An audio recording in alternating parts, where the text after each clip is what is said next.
Chemical peeling আসলে কি করে? এটা একটা অ্যাসিড ট্রিটমেন্ট নয়। শুনে মনে হয় এতগুলো অ্যাসিডের নাম শুনছি, মনে হয় আমার মুখটা অ্যাসিড দিয়ে ঝলসে দেওয়া হবে।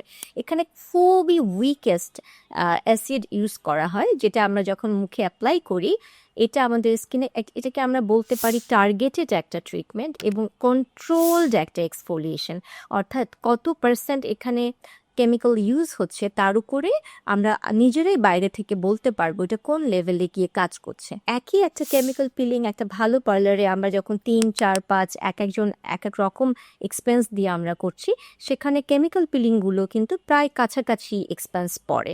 তাই সেই হিসেবে যারা চান যে আমি 4টা পিলিং করছি এরপর আমরা থেমে যাচ্ছি, কিন্তু এমন না যে পিলিং একবার শুরু করলে প্রতি মাসে চলতেই থাকবে, বরং এটা আরও ইন্টারেস্টিং যে আমরা হয়তো 4টা সেশন করছি, এরপর আমরা কিছু সেরামে রাখলাম, তাতে আমাদের স্কিনটা দেখবেন অনেক ভালো আছে। এটা কোনো ডেডলাইন নাই, এটার কোনো রুটিন নাই, কিন্তু অবশ্যই এটা একজন এক্সপার্ট ডার্মাটোলজিস্টের হাতে হতে হবে। এটা কখনোই আমরা পার্লারে করতে পারবো না।